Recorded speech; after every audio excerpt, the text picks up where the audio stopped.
So it's been said many times and suggested that every character and every symbol and every archetype in every story represents an aspect of our self, our own psyche. But it's also been suggested that we have a mandala, a crucible we might call it, that not only contains all the aspects of our psyche, but it also contains all of the sacred characters, symbols, archetypes and numbers of all the ages. So the question can be asked of us, where do we go to access, evoke an understanding of all the stories? So let's test it out for ourselves with yet another story, another Sufi story. Where do we go to evoke an understanding of all stories? It's the story about a princess who was unlike most princesses, because not being one who loved to primp and preen and buy jewelry and adorn herself, but she was thirsty for knowledge. And her father, the king, who loved her very dearly, was very proud of this fact, that she was a seeker after knowledge, arcane knowledge, you might say. In particular, she was interested in astrology. So the king took it upon himself to seek out the greatest astrologer in the land to come and tutor his daughter in this art, in this science. And when he was brought along, he said, "Yes, I will teach your daughter all I know, but with one proviso, that there must be no one else present when I am passing this knowledge on to her." So of course the king readily agreed to this, and the old astrologer came along, and indeed it was a very short span of time, because the princess was very clever and very receptive, that she learned all there was to learn from this old astrologer. And so he took his leave, taking with him that which was offered to him, a wonderful telescope that was provided by the king. Now the princess continued with her studies of the stars, and she found that she could read those stars. She could read the past and the future from those stars, gaining that knowledge from observations and musings. But then it came to a time when the princess read in the stars that there was in a certain place a mountain that contained a great wealth. And in her was ignited that longing to find this mountain. But in her observation, she also gleaned that it was the same old astrological teacher who knew where this mountain was. So at her behest, the king called back the astrologer to her, and she asked him, "Please, will you show me where this mountain is located?" So indeed he did, again stating that it could only be told to her whilst they were alone. Now when the astrologer was able to impart to her where this mountain was, she immediately says, I must go there. I must go there.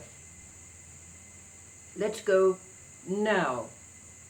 And so the astrologer said, yes, well, it has to be now, because the mountain will only reveal its secrets at a specific time, and that time is nigh. So quickly, in the company of the astrologer, they went and found themselves at the base of this great mountain. Now, when they stood outside the mountain, the astrologer muttered a certain incantation, and suddenly there was a great rumble, and the mountain opened, and they entered to find a treasure that was beyond belief. Jewels and gems and gold and silver of all kinds, in all forms, overwhelming wealth was before their eyes. Now, the astrologer said, we must hasten now.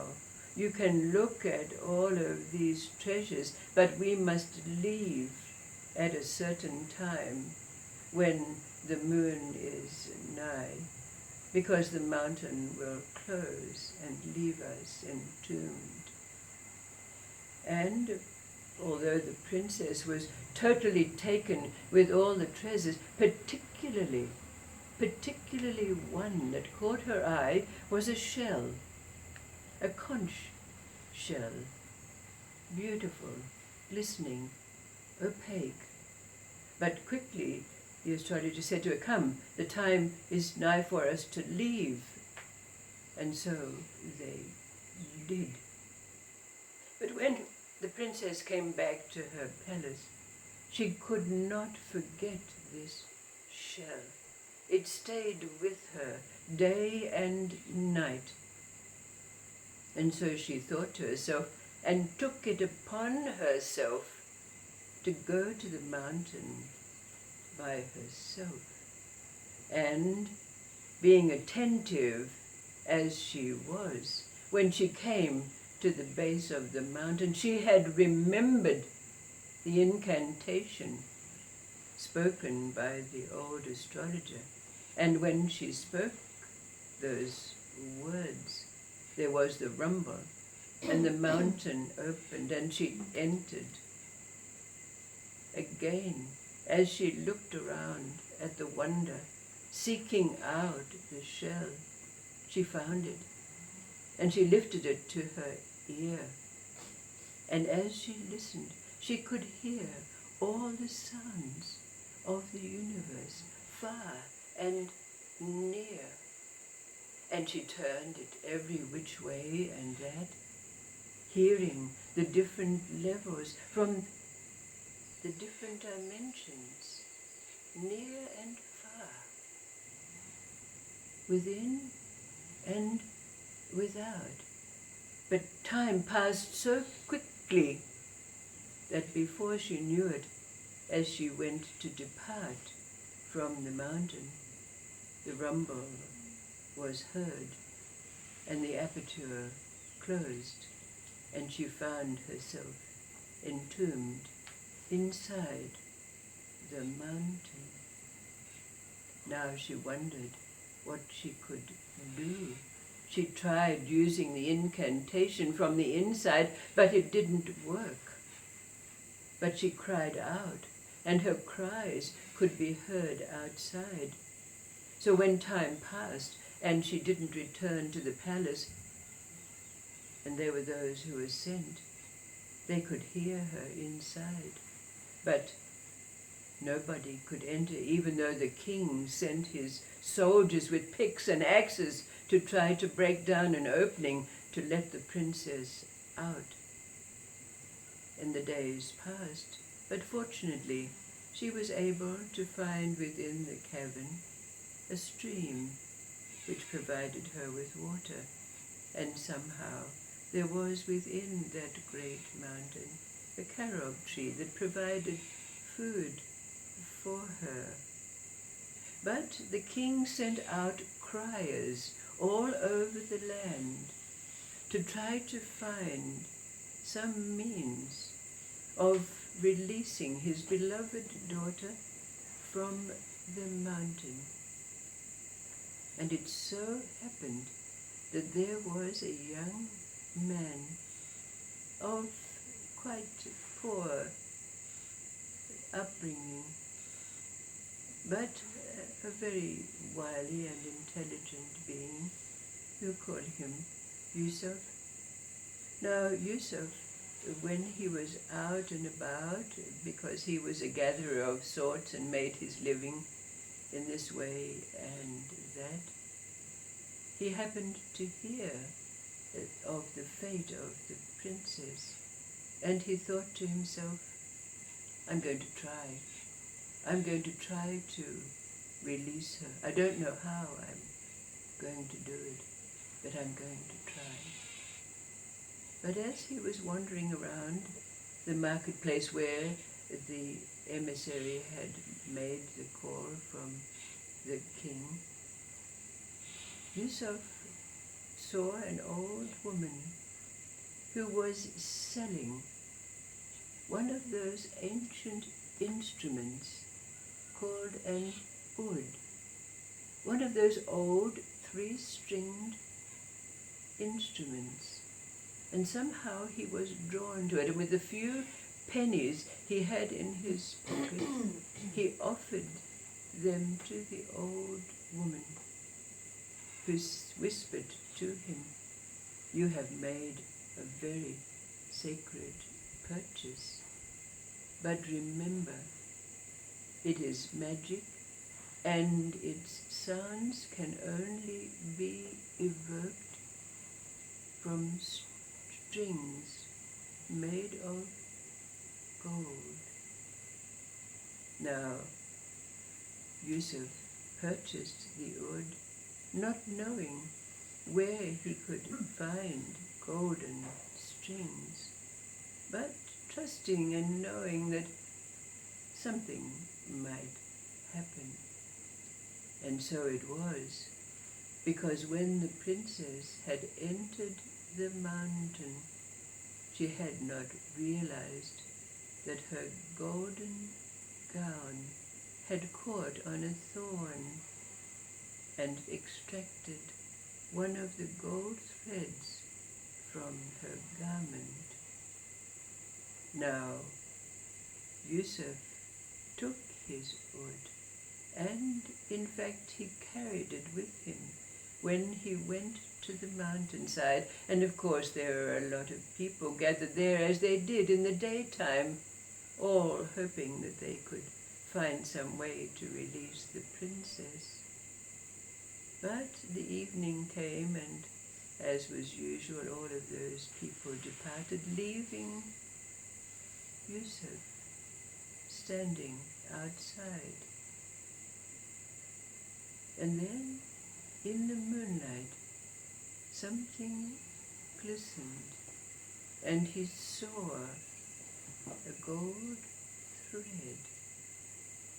And taking this thread, he thought to himself, perhaps I can string my oud.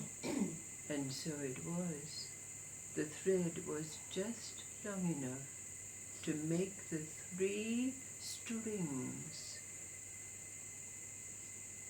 that completed the instrument, the oud. And so, having strung the oud, he tested, and with the first movement, one string made a sound, a word.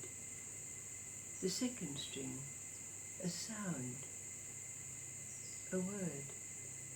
The third string, a sound, a word. And suddenly there was a rumble, and the mountain opened, to reveal the princess. Now we can glean the end of the story, because the king had promised that whoever liberated the princess would have them as her bride, have her as their bride. And so it happened. Yusuf and the princess were wed, and the princess, with her golden shells, able to access the sounds from all dimensions, and Yusuf, with his wood, with its golden strings, its 3 golden strings, which could elicit, evoke any sound that was needed to bring about the magic of an opening. They lived and worked together for the rest of their lives.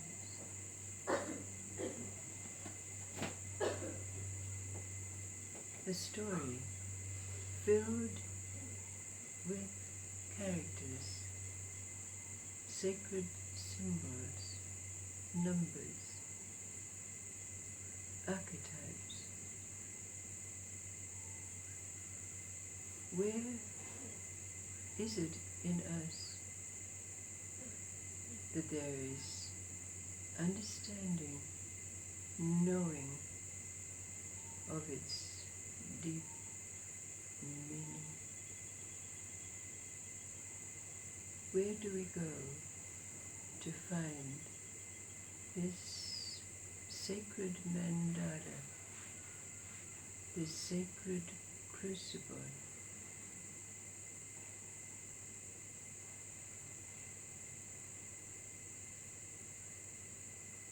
That can bring for us an understanding of every story, everyone's story, our own